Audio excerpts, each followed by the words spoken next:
jërë ngeen jëf mbokk yi BF Info TV nuyu nañ leen tey jii ñu ngi fii ci écrit bi Colobane Mbollo tey fi la ñuy tourné suñu émission bëgg a wax nag ci combat bi passé muy diggante Tapha Tine ak Balla Gaye ñu ngi nuyu mbokk internet yëpp comme ni ñu leen ko doon waxee di leen ñaan ngeen wéy di abonné di aimé tey partagé baaraam bi taxaw bu leen ko fàttee lal comme ni ko sama waajo juy waxee ñu ngi fii écrit Colobane Mbollo tey fi la ñuy tourné suñu émission bi xam naa du ñàkk sax ñu jël benn champion fii ci champion yi laaj ko ñoom it naka lañ gisee combat bi ndax ay mbër lañu ñu ñëw ci combat bi directement muy Balla Gaye ak ki nga xam ne mooy Tapha Tine mu nekkoon combat boo xam ne sénégalais yëpp doon nañ ko xaar ndax ñoom ñaar dafa am fu ñu jaaroon 2013 ñu dem ba 2024 ñu war fa jaaraat maanaam ñu war a béréwaat kenn ku nekk dem waajaati waajin woo xam ne wuute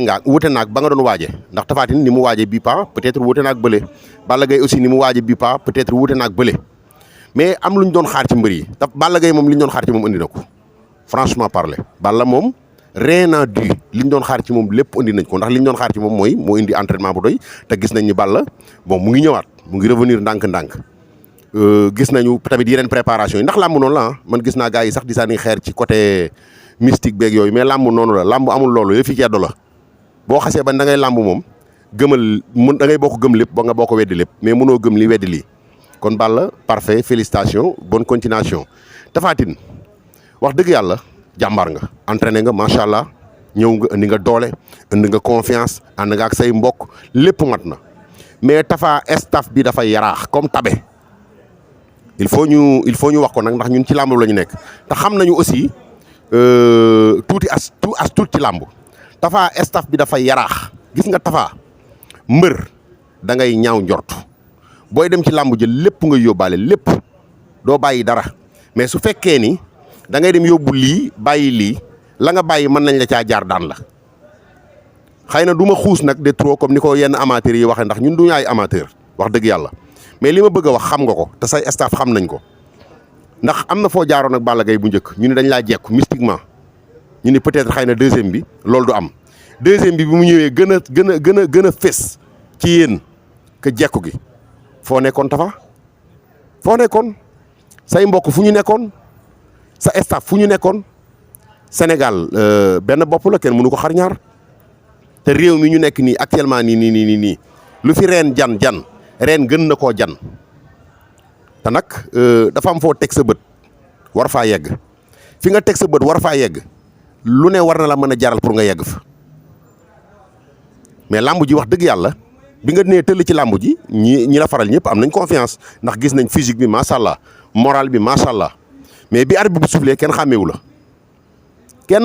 la loolu nag dama koy bàyyeeg ñiy commentaire ci ay mystique la ak ay nangam lu ne ñu tudd ko loolu peut-être ñoom laa koy bàyyeel mais li wér te wóor mooy pour être un grand champion il faut nga def affaire champion pour nga nekk un grand champion il faut nga def affaire champion beneen bi ci des mooy il faut damay dégg grand Bécaye di ko wax boo bëggee àgg fenn fi da ngay daan ñenn ñi Tapha kenn mënatu koo génne ci làmb ji boo fi dee lim 5 mbër bu jëlul ci 2 ba 3 ba 4 ba 5e ba mu mënoo ko romb mais actuellement des fois ay combat am day am yenn faay yoo xam ne nii doo comprendre man comprendre naa mbër ñëw bëre ba daanu ñu xam ni kii bëre na ci logique daanu na ci logique xeex ñu dóor la sax nga daanu ñu xam ni xeex nga ci logique daanu nga ci logique parce que xeex moom dóor mu daanu mën na ci am bëre daan mën na ci am mais dafay fekk mu logique mais arbitre soufflé mbër mi dugg ci làmb ji normal ñëpp ñi ko faral ñëpp am ci moom confiance arbitre soufflé xàmmeewuñu mbër mi loolu dafa am leneen lu cay làqu la cay làqu nag ñaar rek lay doon peut-être ci mbër mi lay nekk physiquement ou mu nekk problème mu staff bu dee ci mbër mi lay nekk physiquement mbër mi moom moo war a dem xoolaat toog ci ruqam wéet ci ruqam mën a kanam bu dee ci staffam la mais rien n'est trop tard dara weesul toog ak sa staff waxtaan ak ñoom la fa baax nga continuer ko la fa baaxul nga sepp ko sànni mais loolu mënut a ñàkk te léegi làmb dafa toll foo xam ne nii duy caaxaan de duy caaxaan Colobane Mbollo xale yi ñoo ngi nii xale yu am jom nekk fi ak seen ay coach ana armée mu ngi foofu wol leen ma armée kaay xale yi ñu ngi nii xam nga dëgg nga Sëwru Fall jàmbaar la Sëwru Fall ku mat a remercier la parce que écrit bi muy door xale yi fi nekkoon ay xale lañu mais Sëwru dafa ñëw am nu mu jàppee écrit bi ba léegi àgg na fenn armée kii mooy armée le grand champion maa ngi lay nuyu lépp jàmm félicitations ci ndam li nga jóge waaw merci naka écrit bi. waaw écrit bi moom nice. entraînement yi métti na de. waaye sax entraînement yi métti na ñu ngi tere nice. mais Armé doyuma la sax sa kaa yow. parce que bawal yi dañoo amoon combat bu capital dimanche bi passé muy Tapha Tine ci combat am laay def émission nii naka nga gisee combat boobu yow ak naka nga ko dundee en tant que mbër bu dëkk bawal. waa en tant que mbër en tant que supporter en tant que deret métti na trop nag combat la boo xamante ne nii mën naa ne du befem bak lay Tapha doon def yàlla suñu borom bi dara teewul nag moo def Tapha perte ko Bawol li tax mu métti leen mooy combat bu ñu waroon gagné la mais nag yàlla suñu borom moo dogal Tapha def na li mu war a def xëy na yàlla noonu la ko name. lan nga yaakaar ni moo perte loo Tapha combat bi. man daal ci sama gis-gis quoi en tant que xale li nga xamante ne nii loolu laa gis mooy Tapha doñ ko téye ci mystique andi na doole physiquement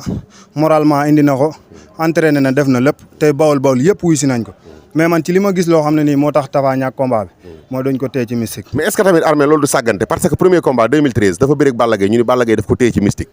ñu ni peut-être deuxième combat bi xëy na ñëpp dinañ jóg ñu ñëw deuxième combat bi ñu ni waat encore mystique loolu ba kañ. waaw métti na moom wax dëgg si yàlla métti na mais 2013 nii lañ def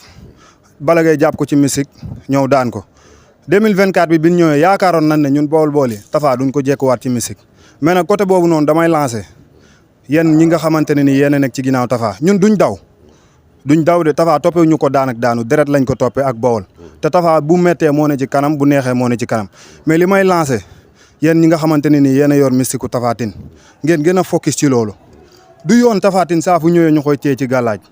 du yoon ginnaaw bu ñu dundee defet beeg naqar ginnaaw bu ñu maîtriser ginnaaw bu ñu comprendre xam ne dernière décision yàllaa ko yor lépp ñu comprendre tege ne mais fi ñuy teexale mooy Tapha Tine war na weesu fu ñu koy jàppee ci galaaj bu ñu waxantee dëgg ñun mbër yi sax dañuy am combat dañuy teg jeexal takk ba dañuy lebi dañuy pare félicitation dong la ñuy am ci làmb ndax li ñu yor yëpp dañ ko ciy def ngeen ndam duñ ñu tee ci tus ma leen di lancer yéen ñi nga xam ne ni yéen a nekk ci ginnaaw Tapha ay jàmbaar ngeen nag ay der ngeen yéen a ngi def lu ne mais doon leen a ñaan ngir yàlla suñu borom kër yu baax yi bari nañ fi Tapha Tine en tant que Tapha Tine war na weesu fuñ koy tee ci gàllaaj bu ñu waxantee dëgg Tapha ku xam lamb bi muy dugg ci biir géej gi xam ne Tapha dugalowul dara ci mu kaayu Tapha Tine kera du ci mu kaayu mbër bu mag. mais gis nañ benn vidéo bi circulé ci internet bi gars yi naan Tapha Tine li ko daan mu ngi Bawol est-ce que loolu mën nga ci indi mën nga ci indi sa xalaat yow li daan Tapha Tine mu ngi Bawol.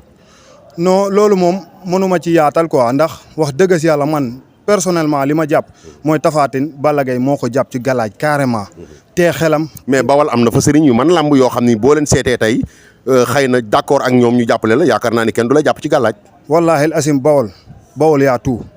Bawol lépp am na fa man nag comprendre ma quoi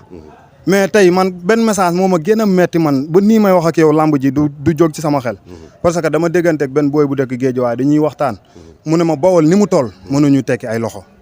affaire boobu daf ma metti bàcc ba nii may wax mënuñu tekki loxo yuñ takk mënuñu tekki loxo yuñ takk te ñun ñu xam ne Bawol yaa tout Bawol lépp am na fa. mais est-ce que jotul yéen Bawol yi kon ngeen mobiliser wu ànd nekk benn di dóor di dóor est-ce que benn séparation amul seen diggante aussi. non mën na nekk séparation am ndax tey bu ñu toogee naan Tapha Tine li koy daane mu ngi Bawol yaa quelque chose xëy na bu ñu toogee naa Tapha li koy daane mu ngi Bawol wala am na Bawol yuy jàppale Balla Gaye loolu tamit neexul weddi man moom wax dëgg si yàlla dara leeru ma ci mais lu ñëpp wax dama dégg ñu naan lu ñëpp wax mooy dëgg mais nag côté boobu noonu du ma ci mën a sori mooy bu dee am na ñu koy def nañu bàyyi te xam ne Tapha suñ deret la bu dee amul kenn ku koy def nag Tapha Tine jóg ci boppam ñu bañati koo tee ci dara mu jël lamb ji tee ko ñun ay rakam mën a sigi. mais est-ce que tamit Balla Gaye bu demee Bawol fay sëriñ yi pour ñu liggéeyal ko te Tapha Tine demu fa est-ce que ñooñu duñ ko liggéeyal. logiquement si ba tey Balla Gaye bu demee ci Bawol fay sëriñ ñu liggéeyal ko te gisuñ Tapha Tine moom la ñuy liggéeyal parce que bàcc lamb ji nag jamono bii mu toll même lu dul lamb sax laa la wax xaalis moo fi dox. borom xaalis boo xeexeek moom par force da ngay perte te lamb ji fii mu toll nii sëriñ si ñaan ci lamb ma wax la ko tey bu ñu dee 10 sëriñ 2 ñoo ciy sam ngor 2 wala sax benn 9 yi yëpp boo leen fayee xaalis ñu dem bu ñu amee combat nga dem ci sëriñ joxe fa 2 millions man bu ma ñëwee joxe fa 5 millions da ngay xaay parce que jamono moo toll foofu bii la ñuy topp xaalis kon nag Tapha Tine nay génnee xaalis muy jox sëriñ si. yow lan ngay wax Tapha Tine yow en tant que sa rakkam en tant que mbërkam moom en tant que koo xam dafay défendre couleur Bawol lan ngay wax Tapha Tine. Tapha Tine li ma koy lancer message bii nii ma bëgg mu jot ci. en tant que sa rak en tant que doomu Bawol en tant que deret en tant que mbër bu ndaw nga nekk sama kilifa ci làmb li ma lay lancer mooy nga gën a góorgóorlu gën a entraîner xam nañ ne entraîner nga mais Tapha li ma lay ñaan mooy prochain combat boo ñëwee na nga loo mën a tef bu duñ la tee ci gàllaaj nga def ko ndax métti na trop bu ñu wéeree ci ñëpp wax ñi toog mystique bi wax ñee lépp ci yow lay dellu si rek ñun ñii di ay mbër yu ndaw sax am na côté boo xam ne ñun ñoo koy teel suñu bopp ba kenn duñ ci yab ci dara ñun nag saa foo xewlee ñun ñu ngi sa ginnaaw man Armé Tafa saa foo xewlee boo doon bëre Makka jour boobu laay aji ndax damay ñëw foo dem maa nga fa man topp ma la ngir daan ak daanu mais Tafa li ma lay ñaan ngir yàlla suñu borom entraîné nga bu Tapha Tine Sénégal gépp xam ne entraîné nga mais li des mooy ñëpp dañ naa dañ lay tee ci galaaj dawal loolu Bawol yaa tout wallahi asim boo demee samp sa nden Bawol woowu magi Bawol ñu jàppale la Bawol lu ñu mënul tee amul bu ñu mànkoo doon benn amul lu ñu mënul tee te man dama jàpp ne Tapha Tine dox ni mu war a doxe digganteem ak Bawol dafa des man ci sama jàpp ku ci li sama xalaat bu gàtt quoi en tant que xale ni mu war a taxawee digganteem ak waa Bawol ci kilifa yi dafa des Bawol am yow bàcc am na ay kilifa yoo xamante ni nii wallahi asim ba nii may wax ak buñ la nee lii suba day am buñ la nee nii lay demee te am na ay mag ñu mën làmb am na ay xale yu mën a làmb bu taxawee ci loolu ñun gune yi ñun dañuy ñëw jàppale ko dooleel ko Tapha Tine na gën a góorgóor ci loolu dama lay lancer message boobu noonu gënal góorgóorlu ñun dawuñu benn yoon lamb nii la daan ak daanu mais côté mystique bi nga xamante ni Sénégal gépp dañuy wax ne dañ la téye nga gën a góorgóor ci loolu beneen yoon buñ la téye loolu rek laa lay lancer. dina ci jot moom Tapha Tine Tapha dégg nga message bi la Sarak lancé mais dégg nga message bi la aussi lutteur comme yow lancé nga xam ni fii nga nekk tey moom dafa bëgg a egsi ba peut-être xëy na borom bitiku mbagg boo gis dafa bëgg a dem sax ba bëgg ba raw la mais wax na wax ju daw yaram joo xam ne nee na du daw duñu dëpp duñu daay kon léegi li ci des nag bal bi mu ngi say camp yow yaay xool nooy gérer bal bi mais en tout cas lancé na message boo xam ne nii message bu daw yaram mais message bu boot ay dëgg message bu ànd ak dëgg xëy na boo déggee lii yow Tapha wala ñi la jege dégg ko wala sa staff dégg ko te bëggal la ndam ëllëg dinañ xoolaat baax a baax sa toogaay. Armé yow foo toll ginnaaw bi nga bëree ba daan. waaw instant promoteurs yi ñu ngi ci ndax saison bi bëri naa ci 3 combats 3 victoires instant ni saison ñu combat promoteur ñu ngi. mais yow gars yi nee nañ ñi ñu lay jox yëpp yaa leen man loolu la gars yi nee nañ dañ la jox mbër yow ñi ñu lay jox yëpp dañ lay xool ak guux ndeer rek jox la ko. non man sama combat yi mujj yëpp ki ma sama adversaire lañ jox favori bari Serigne Saliou Mbacké Sa Thiès bu yembal 5 combats la am 5 victoires dama ko jël ñëpp ne moo lop doole ma ñëw defaral ko Jona bi ma koy jël 5 combats. Jona bi daa wex xat. 4 combats 4 victoires bi mu nii léegi say jàmbaar la ko Sénégal gépp nangul bi ma ñëwee dama ko daan avec la manière te caaro yi gépp a ko topp ma woon leen affaire bi der la man ñi may bëreel ñëpp moom lañ jox favori ko promoteur yi nag ñu ngi lancé ñu ngi déggante ak ñoom ci kattanu yàlla mën na am suñ combat dina taxaw balaa saison bi tëj ñu ngi ci suñuy entraînement ñu ngi def lépp. lan ngay wax Colobane Mbooloo. Colobane Mbooloo ay xale rek ñoo fi ne modèle bu ne am na fi ñun tiituñu dara ñun su Tapha Tine moo indiqué dawul suñu yaram Balla Gaye moo indi ñee dawul suñu yaram Siteu moo indi waa Diamaguène dawul suñu yaram ñun ay xale lañ ñun ñëpp ñoo ànd bokk ndey bokk baay ren ñaata combat lañ def 24 combat la Colobane Mbooloo def am na 18 victoire 6 défaites kon sant yàlla bu baax a baax a baax ñu ngi sant yàlla Colobane ay gune yu ndaw ñoo fi ne amul tête de file ki ñu jiital suñu mag sax muy Tonnerre day bañ ne moom du tête de file ndax dafa maase boppam wàcce boppam comme ñëpp di lancer waat di santaat ñëpp di wax waa Bawol wax yi bëri na torop ñi nga xam ne nii ñooy wax naa Tapha Tine dafa ragal dama bëggoon ñëw ci foofu Tapha Tine dafa ragal waaw foofu tamit aussi bëggoon naa la ko laaj gars yi nee nañ Tapha Tine li ko ñàkkaloo combat bi du sax mystique mais dafa ragal Balla Gaye lan ngay wax ci loolu yow en tant que mbër muy sumeeku di jàkkaarloo sa adversaire di bëreeg moom nekk ci digg géew bi peut-être yow boo ci waxee ni ñu la mën a dégg côté boobu est-ce que mbër dina ragal moroom mbërëm mbër du ragal waxuma la moroom mbërëm de mais mbër du ragal lamb ko xam ni mu mel li ci ne ci conséquence métit bi ci ne nga jàkkaarloo xeex bi avant ngay dugg ci lamb ngay gis ñuy dóor nit muy daanu ñuy dóor nit ba muy nàcc ngay toog doo liggéey doo am loo lekk doo am loo naan di jóg 4 heures du matin di ko jaayante di dem fii ba Malika Tivaouane Peulh di entraîner kon yaakaar naa ragaloo dara Bawol yi wax ne Tapha Tine dafa ragal yéen laay lancer message Tapha Tine bi mu daanoo waroon nañ ko mën a taxaw beneen taxawaay bu dul di déggal ci ay noppam dafa ragal Tapha Tine jegewul fu muy ragale Balla Gaye Bawol ragal amu fa xam nga Bawol ñun dañu ñëw fii dañu paas ñëw dañu ñëw ngir daan suñu doole Bawol tiitul ragalul am na ñooñ mënuñu bokk nu ñuy doxee ndax Bawol tey boo xeexee dimanche xalaat ne da ngaa war a xëy lundi nga ñu blessé la nga toog sa yaay woo la ne la 2000 wala sa organiser sab xeex di nga ko organiser sab xeex ñun lii moo ñu tee xeex lii moo ñu tee coow mais Bawol ragalul dara Tapha Tine mi ñuy wax ne dafa ragal nañ bàyyi loolu gis nga nit boo koy jàppale bàcc fi muy méttee ngay ñëw jàppale ko mais bul xaar ba muy neex nga koy jàppale Tapha fii mu ne Bawol dañu war a gën a defaat dànk gën a jàppaat ne ko am di mun naa ñu ne ko ñu ngi ci sa ginnaaw yàlla moo la xañ moo la doon may 10 ans la toog daanuwul ba ko Ama Baldé daanee bi léegi 10 ans mu nuy andi ay ndam bu ne mais tey bu yàlla suñu borom dogalee nii métti na torop nag bàcc defetu Tapha Tine bi képp kuy Bawol def la métti ci côté yi boo xool def lay métti côté bi nga xam ne ñëw na egg na bu 11 hommes waroon jàll retourné métti na ci ni façon bi ñu ko daane ci ak ci anam bi ñu ko daan lépp métti na mais nag fal amru kulluhum lillah mbir yëpp mu ngi ci loxoy yàlla bu lépp weesoo nañ delloo xeli ci yàlla ñun Bawol nañ jàppale Tapha teg ci ñi ci topp ñoom mbay guy gi ñoom njaaytin ñoom kéwél topp ñoom moor kanka bu ci ñun xale yi gën a feete ndaw ñun ñu doog a ñëw ñu ku ne topp ci gi nga war a topp ñu jàppale Tafa te xam ne yàlla lii la dogal ñu ngi sant Bawol gépp nag ñii di critiquer nii yëpp xëy na man ci sama gis-gis seen xol foofu la toog dañoo bëgg rek bëgg la rek nit boo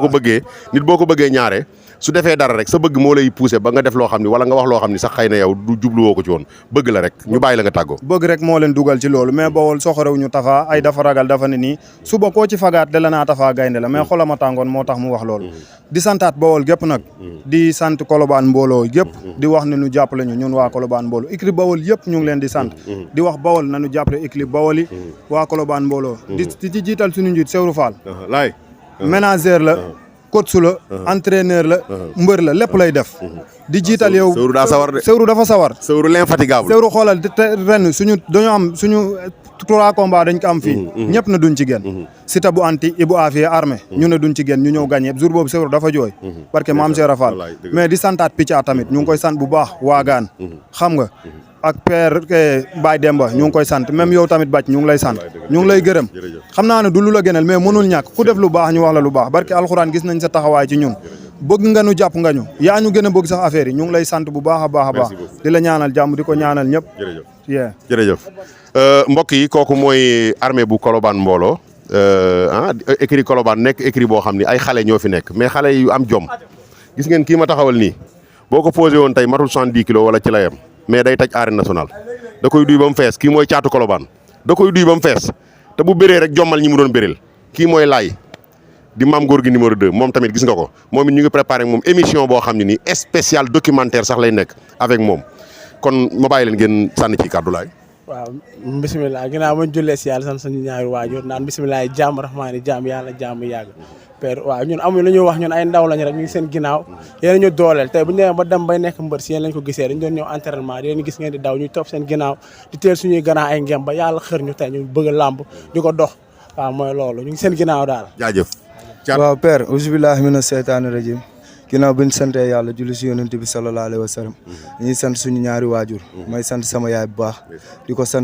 santaat bu baax a baax di sant yaayu ñëpp di sant waa Colobane bu baax a baax maintenant Gueule Tapée Fass Grand